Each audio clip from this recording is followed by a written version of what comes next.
Bonjour à tous. Alors, ce matin, je vais vous mettre une diffusion pour parler de Trump. Donald Trump, au lieu de taxer nos citoyens, nous devions taxer les nations étrangères pour enrichir nos citoyens. Serait-ce la fin de l'impôt sur le revenu chez eux? À voir. Donc, je vais tout de suite vous mettre cette diffusion.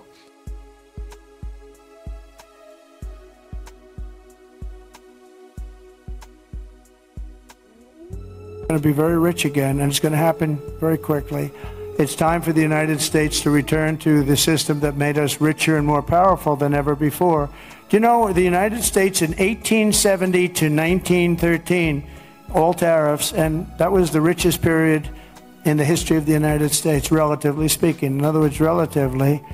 And they set up the Great Tariff Commission of 1887, and this commission had one function: what to do with all the money that we took in. It was so enormous that they had no idea. It was a blue ribbon committee. It was set up 1887, and what to do with all of the money that we had. And again, Teddy Roosevelt was a beneficiary, because when McKinley was killed, he took over this vast sum of money, and he did all of those national parks and all of the other things. And I'm not knocking him, but he was given a vast amount of money, and that was all made through tariffs. We had no income tax. The income tax came in 1913.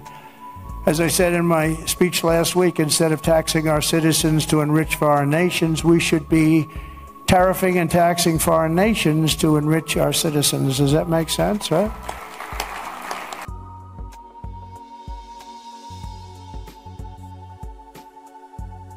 Bon, c'est nous qui allons payer. Payer encore plus cher et toujours plus cher. Donc, que dire de ça?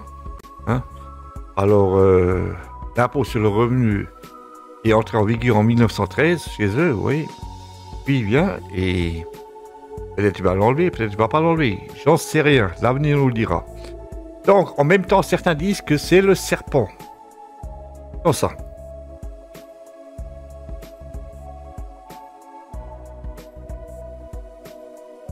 Et les gens ont tellement besoin d'espoir, on est tellement désespérés, puis on espère de tout notre...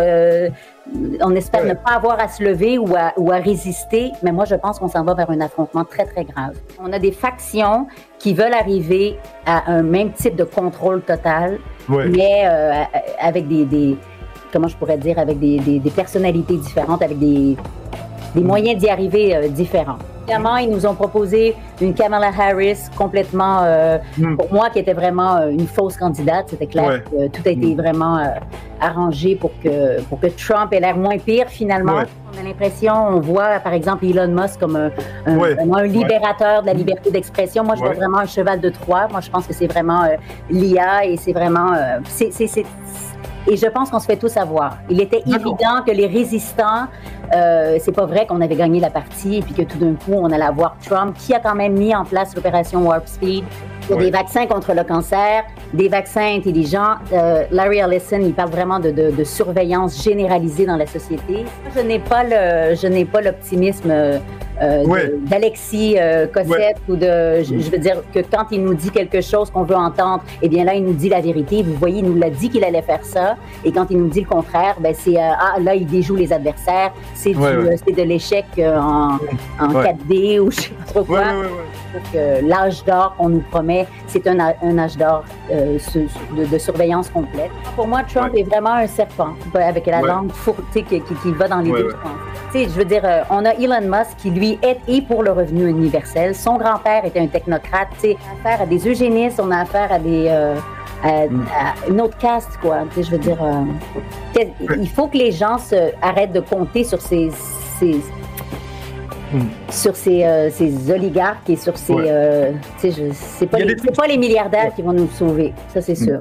Et les gens ont tellement besoin d'espoir, on est tellement désespérés, on espère ne pas avoir à se lever ou à résister, mais moi je pense qu'on s'en va vers un affrontement très très grave.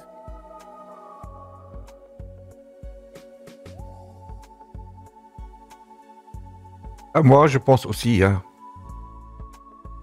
Donc je ne suis pas pour Trump, Donc, et j'ai rien contre Trump, mais je diffuse ça pour vous montrer. Après, chacun en fait ce qu'il veut. Chacun en fait.